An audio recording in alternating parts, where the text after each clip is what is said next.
আজকে আমি মূলা দিয়ে একটা খুব সুন্দর টেস্টি সবজি বানাবো। আর তেলও কম দিব, একেবারে অল্প তেল দিয়েই বানাবো সবজিটা। এখন তো শীতের দিন, সবার বাড়িতেই মূলা থাকবেই। এই জিনিসটাই আমরা অ্যাভয়েড করে চলি যে হ্যাঁ মূলা আর কত খাবো, কিন্তু না, আমি যদি এইভাবে বানাই তাহলে দেখো তোমরাও বানাবে এভাবে, খেতে খুবই মজার হয়। আমি দেখাচ্ছি তোমাদেরকে। প্রথমে আমি একটা ফ্রাই প্যান বসিয়ে দিলাম। ফ্রাই প্যানটা আমার গরম হয়ে গেছে। আমি এখানে একটু সরষের তেলে ব্যবহার করব। দেখো এতটুকুই দিব, আর দিব না কিন্তু। তেল বেশি দিলে যে সবজি ভালো হবে এমন কোনো কথা নেই। এখানে আমি তেলে একটু কালো জিরা দিয়ে দেব।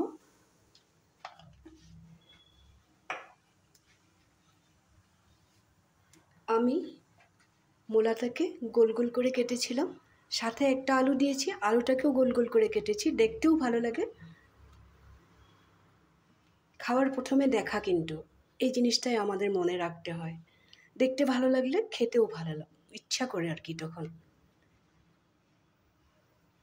এইভাবে গোল গোল করে কেটে আমি ভাপিয়ে রেখেছিলাম। এখন আমি দিয়ে দেব, এতটুকুই তেল দিলাম, আর কিন্তু তেল দিচ্ছি না। এখানে মশলাও খুব বেশি দিব না। এই সময়টা আমি গ্যাসের ফ্লেমটা একটু কমিয়ে রেখেছিলাম, এখন বাড়িয়ে দেব।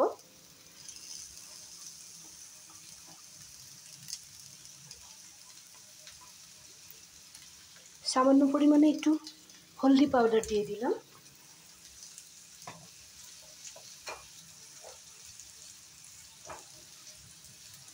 আমার হিসেব মতো একটু লবণ দিয়ে দিলাম।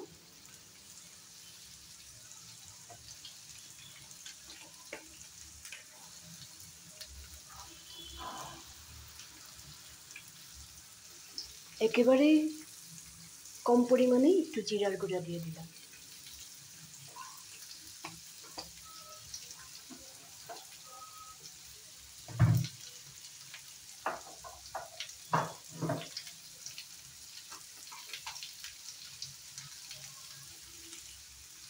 একটু মেথি পাউডার দিব। এই মেথি পাউডারটা আমি আমার চুলের জন্য আমি পাউডার বানিয়ে রেখে দিয়েছিলাম। আমার চুলের জন্যও হয়ে যাবে, একটু ভিজালেই হয়ে যায়, এটাও খুব ভালো জিনিস চুলের জন্য। এখানে একটু দিয়ে দিব।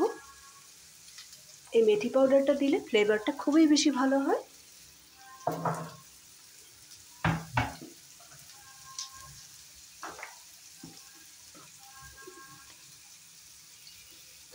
কালারের জন্য একটু কাশ্মীরি লঙ্কার গুঁড়া দিয়ে দিলাম। এখন আমি সবজিটা ভালো করে ফ্রাই করে নেব।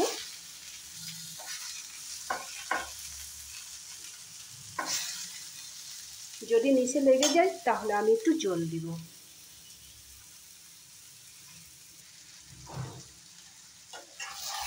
একটু দেখে নেব।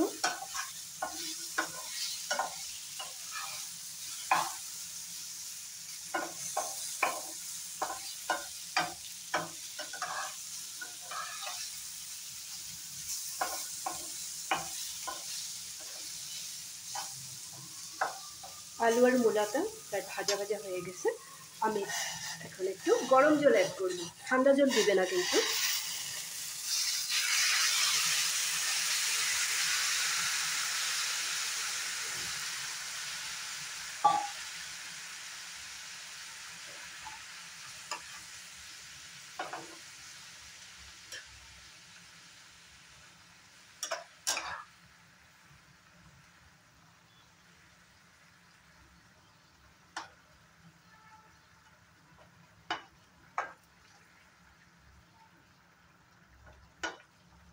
আলু আর মূলাটা এইভাবে কেটে যদি আমি আগের থেকে ভাপিয়ে রেখে দিই তাহলে 5 মিনিটও লাগে না এই রান্নাটা করার জন্য।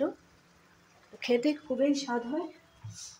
আমি এখানে এখন পর্যন্ত কাঁচা লঙ্কা দিই নাই বা অন্য কোনো মশলা ব্যবহার করি নাই। এখানে পেঁয়াজ রসুনটা আমি দেব না, আদা আর ধনে পাতা আর কাঁচা লঙ্কা,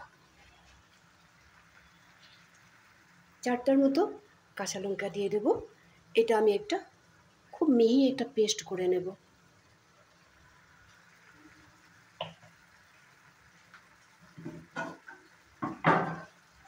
আলু আর মূলাটা আরও একটু ভালোভাবে বয়েল হয়ে যাক, এই ফাঁকে আমি ধনেপাতার পেস্টটা বানিয়ে নেব। ঢাকনাটা তুলে একবার দেখে নেব।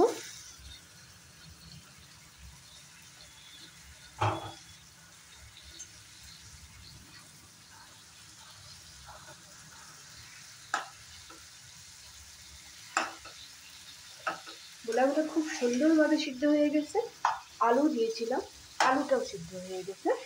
এখন আমি এখানে দিব একটু টেস্টের জন্য একটু চিনি দিয়ে দেবো।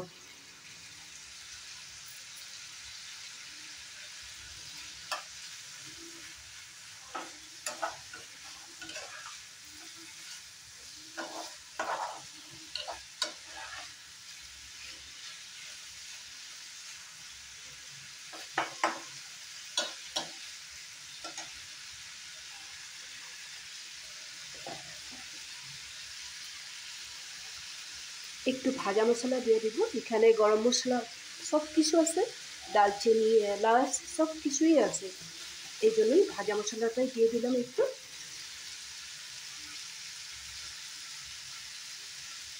ধনেপাতার পেস্টটা এখন দিয়ে দেব। এটা দিয়ে আমি বেশি সময় কিন্তু রাখবো না, গ্যাস অফ করে দেব, নাহলে এটার ফ্লেভারটা নষ্ট হয়ে যাবে।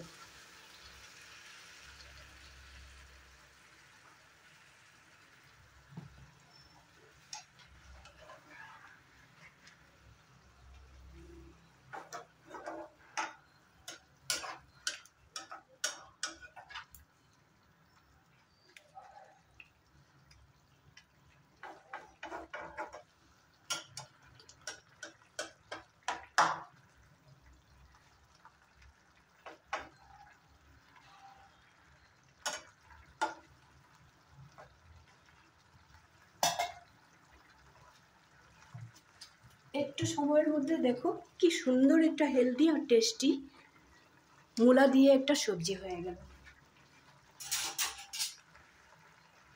বেশি কিছু আমার খরচাও হলো না, সবজিটাও হেলদি হলো, মূলাটাও খাওয়া হয়ে গেল। সামান্য পরিমাণে, সামান্য মতলব একেবারেই কম পরিমাণে একটু ঘি দিয়ে দিলাম।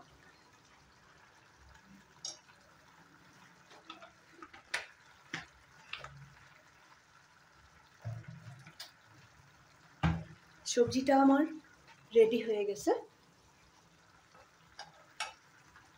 আজকের এই মূলা দিয়ে যে হেলদি একটা সবজি বানিয়ে তোমাদেরকে দেখিয়েছি, তোমাদের কেমন লাগলো আমাকে একবার বলবে। যদি ভালো লেগে থাকে বাড়িতে বানিয়ে খাবে, লাইক শেয়ার করবে, সবসময় যেভাবে করো। সবসময় আমার সাথে থাকবে, ভালো থাকবে, কমেন্ট করতে একবারই ভুলবে না। আর আমি আশা রাখবো তোমরা নিশ্চয়ই বাড়িতে এইভাবে মূলা বানাবে। অনেক রকমের বানিয়ে থাকো, মূলার ভাজা, মূলার পাতুরি, নানান ধরনের মূলার ঘন্ট, কিন্তু এই সবজিটা তোমরা যদি বানাও নাই বাড়িতে, এইভাবে বানাবে। আর কাটিংটাও এইভাবেই করবে, এরকম গোল গোল করে কাটবে। আবার দেখিয়ে দিলাম, প্রথমে বয়েল করে নেবে, তখন একেবারেই সময় লাগবে না। আরও কাঁচা লঙ্কা, ধনেপাতা, আদা দিবে, রসুন পেঁয়াজ একদমই দিবে না। রসুন পেঁয়াজটা দিলে এখানে ভালো লাগবে না। হয়ে গেল আমার এই মূলার সবজিটা রেডি। তাহলে বেশি দেরি না করে, তোমরা তো দেখেই নিলে তেল কতটুকু দিয়েছিলাম, তেল একেবারেই কম দেবে। যদি সবজিগুলো নিচে লেগে যায় তাহলে একটু গরম জল ব্যবহার করবে। তাহলে আজকের জন্য রাখি, সবাই ভালো থাকবে।